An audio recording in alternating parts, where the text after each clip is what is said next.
Back in September, the much anticipated GAN 15 released, which would redeem GAN's reputation after 3 releases that didn't really take off. I went ahead and bought this cube, and you know what I did with it?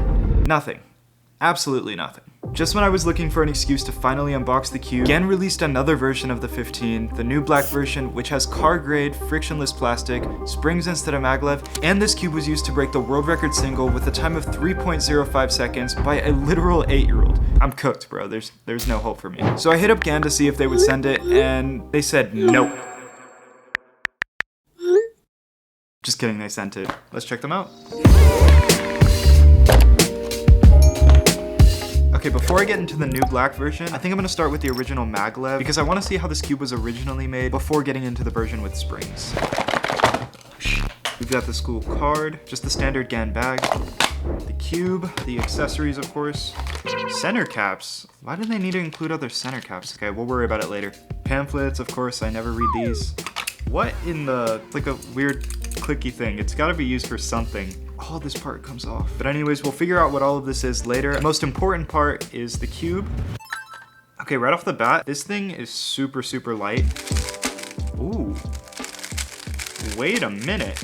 It's super fast, a bit crunchy. Overall, it just seems a lot more fluid. I will say though, how light it is definitely gonna take some getting used to because I kind of like a little bit of weight to my cubes. Honestly, yeah, this is one of the better feeling GAN cubes that I've tried recently. So I figured out this is to take off the center caps. Oh my god. I don't know why they chose to go the route of having these long stems for the center caps. Like, I feel like that's just asking for it to break. And also, you really can't take them off without this tool. But I mean, I guess once I have this set up to how I like it, I'm not really gonna be taking the center caps off. So it's not really that big of a deal. It looks like we just have the normal adjustment system that we've been seeing with GAN. And I'm assuming that's what this fire hydrant looking thing is for. Oh.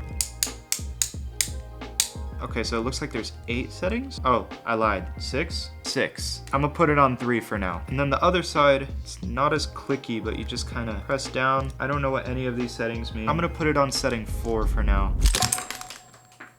Oh my god. So clearly I don't know how to work this thing. I don't use adjustment systems. We'll be back.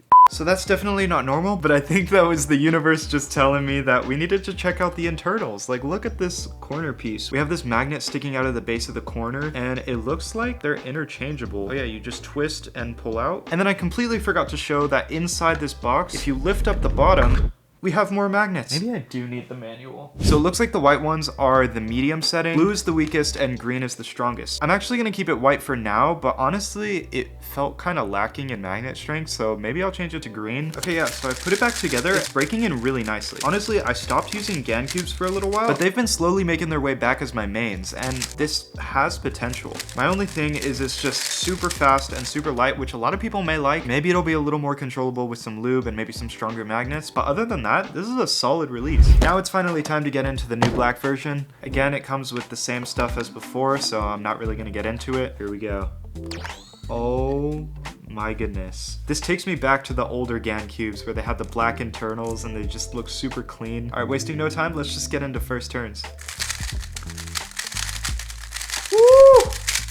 Again, it's so light for my liking. It does feel a little bit more controllable. This doesn't have maglev, and instead it has springs, so naturally it becomes a little bit slower. This is honestly just way better and way cleaner to turn. I think it's just a little bit more fluid, a little bit more slow. I can control it better. It is still light, but if I put some heavy lube in there, I think the turns themselves will have a little bit more weight to it, if that makes sense. I don't know that that's how that works, but yes, this is it.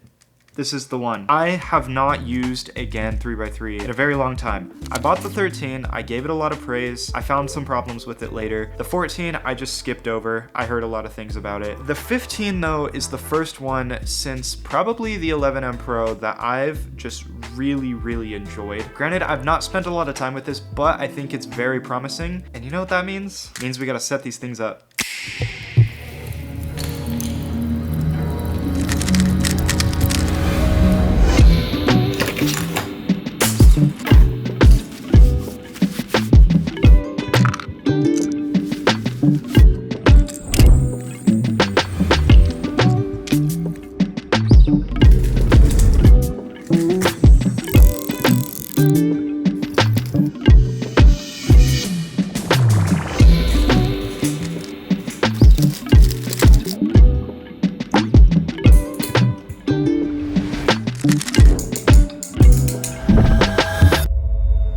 I've been using the GAN 15s for a couple of weeks now, and I've gotta say, Ken's really stepped up their game when it comes to 3x3s. While I've enjoyed some of their other puzzles like the 5x5, Mega Minx, and Scube, the 3x3s just weren't hitting. When I first unboxed the GAN 15, I mean, I liked it, but I wasn't totally convinced that it would stick. But now I can't seem to put it down, especially the new black version. One of the things that I appreciate the most is that they simplified the customization. There's no adjustable magnets anymore aside from the corner core magnets, which now only have 3 settings. It's way less overwhelming, and honestly, I like that the cube feels a little bit more raw. The maglev version has that signature crispy turning, which is great, but the new black version feels smoother, cleaner, and just overall more forgiving. I've been averaging around 10 to 11 seconds pretty reliably with a few sub 10 averages mixed in. Off camera, I even got a 6-second solve with it, making this cube the holder of one of my fastest solves ever. It's no surprise that the world record was just broken with this cube. Now, I'm not sure that it's going to be my main yet, but it's definitely in the running, and I'm hoping to compete with it before the World Championship in July, so if you're going, I'll see you there. As for the price, I mean, it's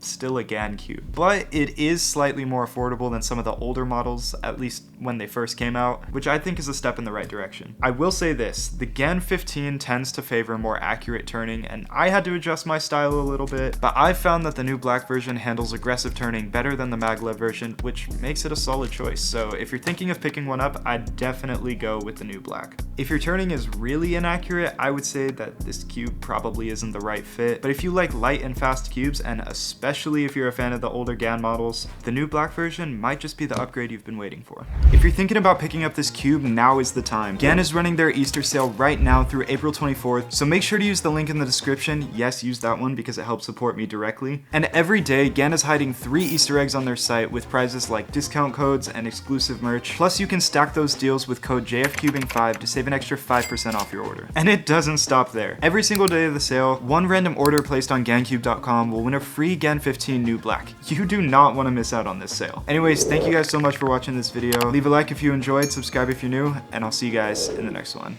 Peace.